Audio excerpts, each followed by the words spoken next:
6 পর্যন্ত দেখাবো, তোমরা দেখো এখানে কি আছে।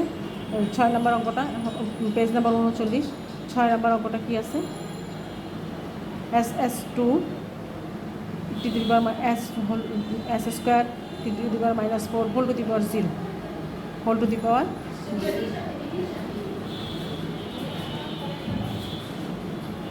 আচ্ছা পাওয়ারের উপরে পাওয়ার থাকলে আমরা জানি পাওয়ারের পরে গুণ হয়, তাহলে অ্যাসের পাওয়ার হচ্ছে 0, 2 × 0, পাওয়ারের পরে গুণ হয়েছে, টি এর পাওয়ার হচ্ছে -4 × 0, তাহলে দুজনের পাওয়ার গুণ হয়ে হবে 0, S to the power 0, T to the power 0, তারপরে কোনো জিনিসের পাওয়ার যদি 0 হয় তাহলে আমরা জানি তার মান 1, তাহলে 1 × 1 = 1, এই অ্যান্সার। এটা তো আরও সহজভাবে করা যায়, কোনো জিনিসের পাওয়ার যদি 0 হয় তাহলে তার পাওয়ার কত, তার মান কত হয়, 1। বুঝতে পেরেছ? এখানে দুইটা কাজ হয়েছে, একটা পাওয়ার উপর পাওয়ার থাকলে পাওয়ার উপরে গুণ, পাওয়ার পরে গুণ হয়ে আমরা দুজনের পাওয়ারে 0 পেয়েছি, সেজন্য 1 লিখেছি। কোনো জিনিসের পাওয়ার যদি 0 হয় তাহলে 1, তার মান 1।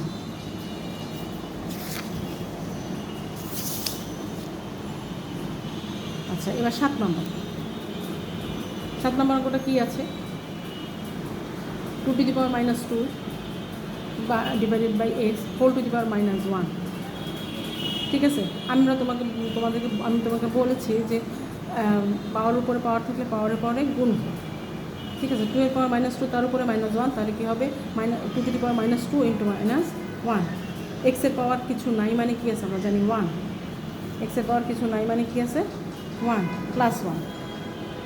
এখানে গুণ হয়ে কী হবে, এক্সের পাওয়ার কিছু নাই মানে এখানে গুণ হয়ে কী হবে, এখানে আছে কি,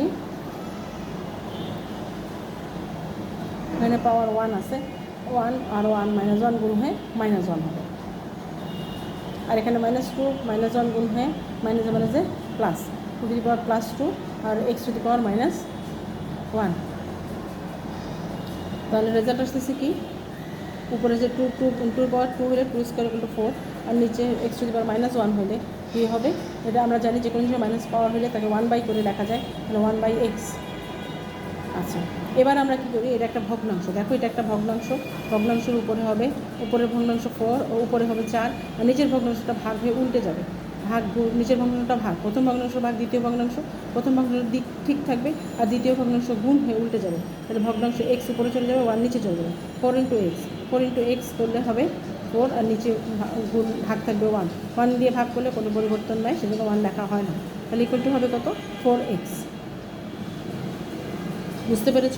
বোঝার চেষ্টা করো, পাওয়ারের উপরে পাওয়ার থাকলে পাওয়ারের পরে গুণ হয়, পাওয়ারের উপরে পাওয়ার, এক্সের উপরে কিছু নাই মানে এক্সের উপরে কিছু না, 1 আর -1 হয়ে গুণ হয়েছে -1, আর এক্সের উপরে -2 এর উপরে -2 -1, তাহলে কত আসতেছে, -2 -1 = +2, আর এক্সের উপরে -1 তাহলে +1 -1 গুণ হয়ে -1, তাহলে 4 ডিভাইডেড বাই 1/,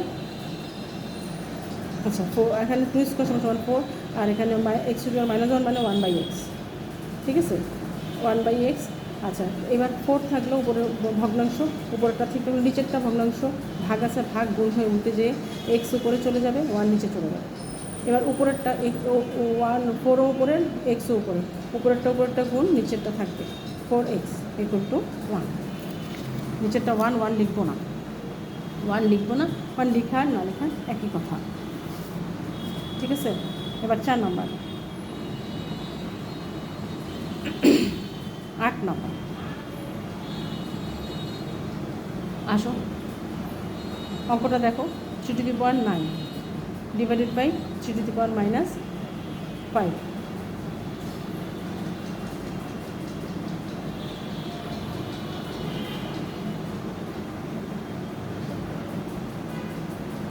আমরা জানি ভাগের সময় কি হয়, পাওয়ারে বিয়োগ হয়, ভাগের সময় পাওয়ারে বিয়োগ হয়, গুণের সময় পাওয়ারে যোগ হয়।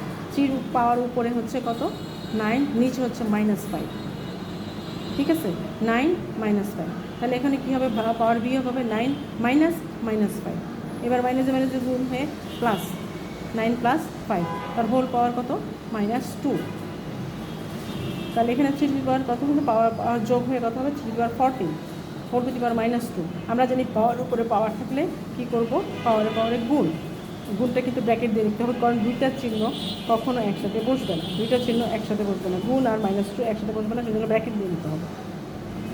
14 × -2, 14 × -2 গুণ করলে 14 গুণে 28, আর 3 to the power -28, 3 to the power -28। আমরা জানি কোন জিনিসের পাওয়ার মাইনাস হলে তাকে নিচে লেখা যায় 1/3 to the power 28, 1/3 to the power 28। বুঝতে পেরেছো তোমরা? একই জিনিস বারবার শুনবো, 1/3 to the power -8। ঠিক আছে, আজকে এই পর্যন্তই থাক, কালকে আবার বলবো।